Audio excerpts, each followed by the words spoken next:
All right, hello again. My name is Steve Schaefer. I'm here with Mike Bennett. We're both Kenpo students here in Tallahassee, and we'd like to discuss concepts of Kenpo as you progress through the system to show you how you adjust your knowledge based on the situation.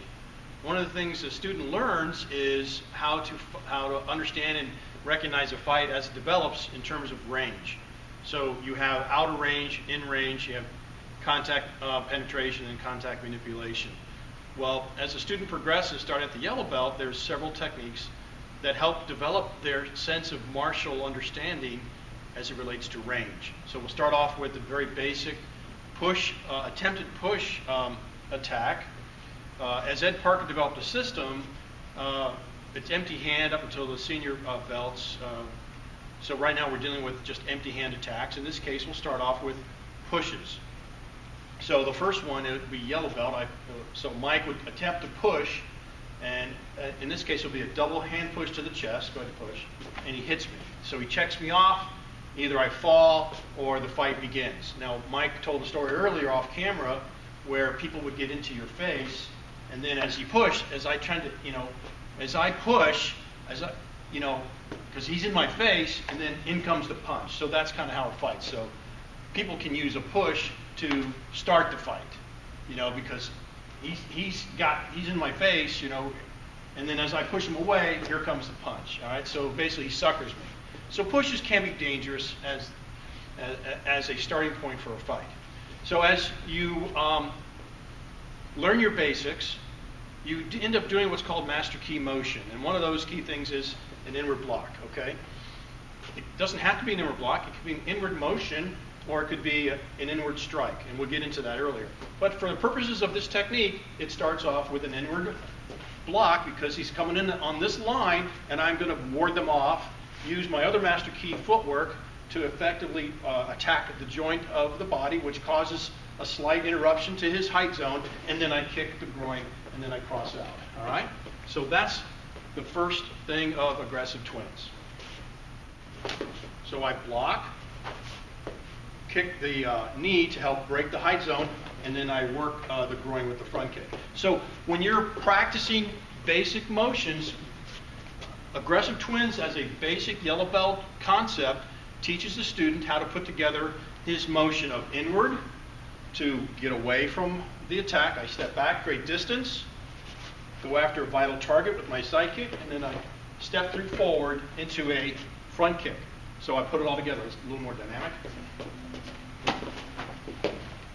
And then get out. So that's aggressive twins as the range changes. Now, we flip that over on the other side and becomes massive aggression, where he actually hits me, he pushes and grabs and pulls me in. All right? So here's this tough guy now pulling me in, and then, he's going to teach me a lesson, right? Just like some people on the internet are trying to do. So he grabs, he pushes in. I'm going to use my basic motion. Now I redefine my inward motion to a strike, right?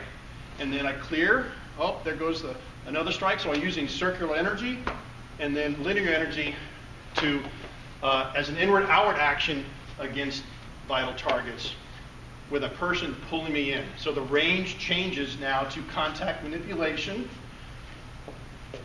checking, anchored elbow, not up here, anchored elbow, clear. Now he's in range for this, and then I hit, and then get out. So it's going to be without Mike. As I pull in and drop my weight, in, out. And that's the other side of the coin. Instead of pushing away and creating distance, the range has changed now, so I'm being pulled in, and I'm in elbow range, essentially. But I'm learning to check. I combine my check with my step. I drop my weight. I go for a vital target. I circle in and then hit. Now that, I can change all that. We have other techniques where he pulls in, check, uppercut, clear, and then go back to start. So I have those ideas too. So I can change my line. But it's essentially the same basic motion. So those are double pushes, double grab. At the yellow belt level, now you have a single grab pulling in, which would be the classic delayed sword. So he grabs, he pulls in, he may have a live weapon. In this case, he's going to knock my teeth in, all right? So that's delayed sword. So he grabs, he pulls in, right? I'm going to check, carry distance, clear, hand sword, all right? And I want to get out. So that's delayed sword for a grab pulling in. Now, critics say, grab. Why would you ever do that? Because as soon as I do this, check, check, check there. So he cancels that. Well, delayed sword is basically, I want to create distance. I'm not worried about what ifs yet at the yellow belt level. We get to there as we advance, all right? So he could grab and pull in, and then if I see the punch coming in, then I have these, check, I go right back here, instead of in, I go out. And then I can check, right? Then I can work grabs, and I end up hopefully controlling the situation with other things at the what if level. But for basic information, it's going to be create distance, break the height zone out, and then hand sword. So master key motion now is combined with your footwork and your stance work to create a technique. So that's delayed sword. So as a student advances now, he's moved beyond yellow belt to orange belt. Now he's going to be challenged with more violent information on how to deal with it. And we go back now to single pushes followed by punches, similar to the delayed sword. So the next level then would be, say, a triggered salute. So Mike would push this way, and he would check me off this way, followed by possibly a punch. All right. So my answer now is, now we learn instead of opposing energy, we still create distance. He overcommits, check, and I palm heel. So now I'm using different timing. So now if the push comes in, I'm going to check and hit. I want his face looking at the sky. This needs to be the money shot. And then I would clear elbow, maybe get a back knuckle in as I wedge into the kidney and punt. Now, as I uppercut, he could throw. I mean, none of that may work. But at the ideal level, it all works because I'm trying to teach the student how to work basic master key motion against a different set of targets. However, it may not work that way. I could clear, here comes the punch, then I work the upper line. I could claw, here comes this you said was bad, but if I get him going down and I'm going to wedge in, I'm not going to hit with the flat of my hand, I'm hitting with the knuckles through the throat and then come back in and then back to the inward motion. And I change that hammer fist now to a hand sword fitted weapon to the carotid artery, all while I'm checking that hand. That's triggered salute, all right?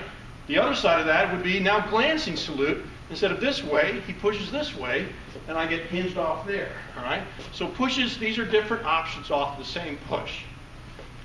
All right, so now, using a different set of timing, instead of going back and palm healing, I trigger, and I'm going to glance in using more master key motion against a vital target, his elbow, clear, palm heel, and then follow up with a set of other basic motion, all right? There could be a punch. He could duck and tackle me, but we're not talking about that now at the lower belt level. So glance and salute. I work the target this way. I clear, maybe get that in, and I've learned my knee shot and follow through with basic elbow motion, and then get out.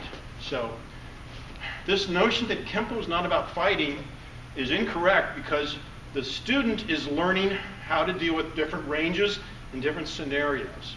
And these are techniques that are put together in a logical, sequential flow so the student grasps what Kempo is about. Winning the fight probably with the first shot. All right, the next one would be snapping twig. Again, instead of going this way, I would then go this way. So from there, so for the snapping twig is I'm going to fade back, utilizing the width timing, I'm going to clear and come back in with master key motion, and maybe now I'm learning new information if I have to go that far with the technique.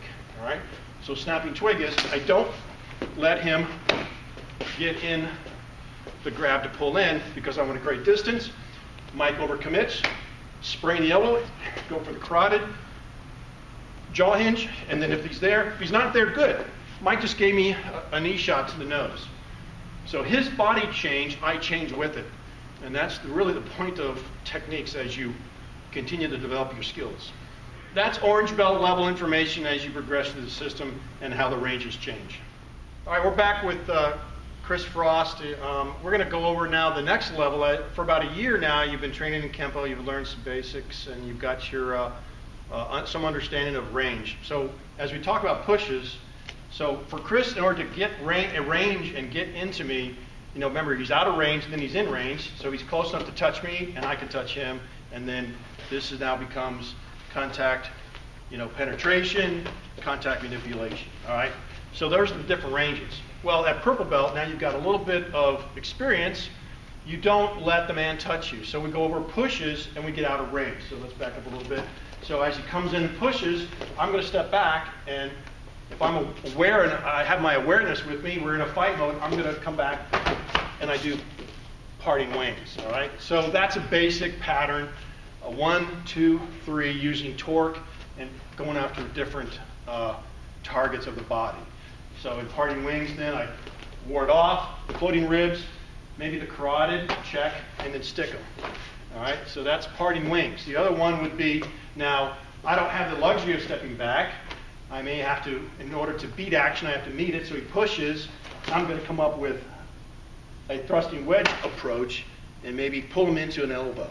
All right, so there's a thrusting wedge notion from Kenpo. All right, so he pushes, and then I work this, and I can also come down. Oh, and here's that in-out idea from evasive aggression.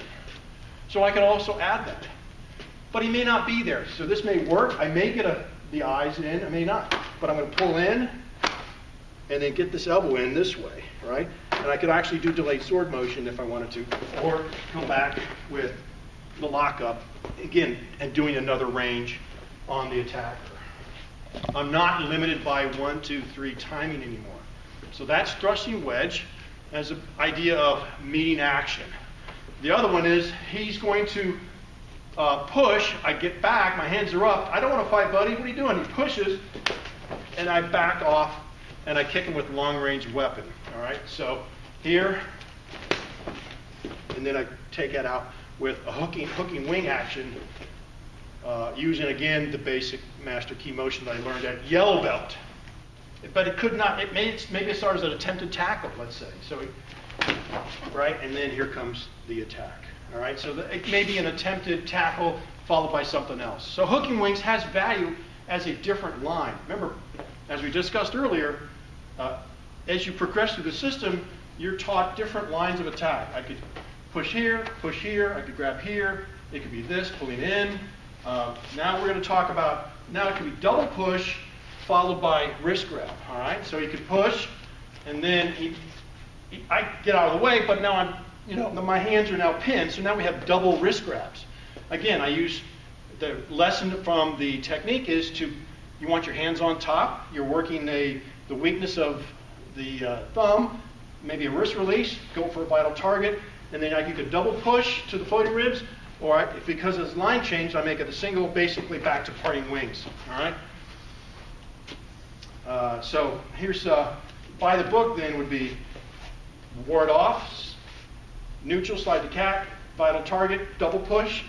But since he was low, the line's not there, then I can do palm heel, or I can do followed by this, come back this way, and I'm back to parting wings because I did a cross in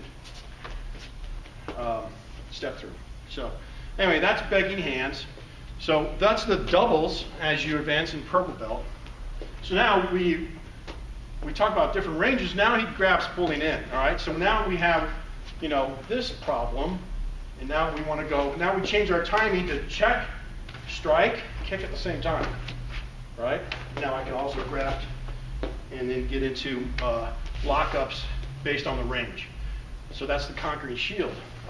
So I've changed, because he's pulling me in, I have to go after targets at the same time. My timing has changed because I'm advancing, but somehow I'm asleep at the wheel.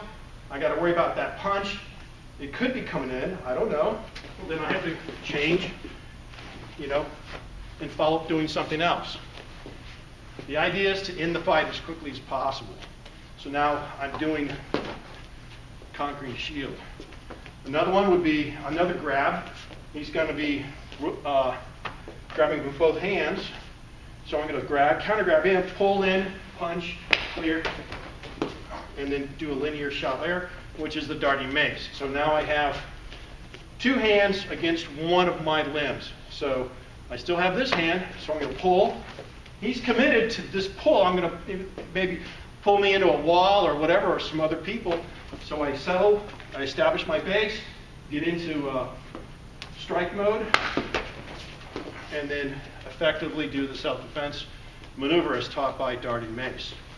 Another one would be he grabs, and he knows a little bit of judo. He does a cross grab, and now I'm going to be out in about 2.5 seconds if I don't follow up. Now here's the other side. Before I'm doing this, now I'm doing this, check, uppercut to the abdomen, clear. Maybe I get an eye rake in, maybe I don't. I clear off. I hit the floating ribs, and then go after the jaw hinge. Oh, there's a handle, and I could find something else to do if I wanted to, and I can work a pin. All right, the next one is twin kimono, another hated technique. He could be pulling in, pushing out, whatever the case is. If he pulls in, there's a headbutt. If he pulls out, again, I utilize this upper block. If I don't get it, it doesn't matter. But I'm angling off, and I come up with whatever I need to come up with to get the person off me. Or that's going low, twin kimono. I'm back to this, or back to this, right? I'm not restricted by any technique. I do what I got to do to get the job done. Anyway, that's the progression of the belts between yellow and purple belt as you push, based on range of motion. I'm going to be out of range, I'm in range, I'm really in range. I could grab him, I could pull him in, or I could pull him into a headlock or what have you. And again, there's a lot of what ifs that are possible. Maybe grip of death doesn't work, all right? And then there's answers to that if you go to the ground. You're not out of answers. Kenpo does have answers based on scenarios. And so we drill on that, and hopefully we build better people. Thank you.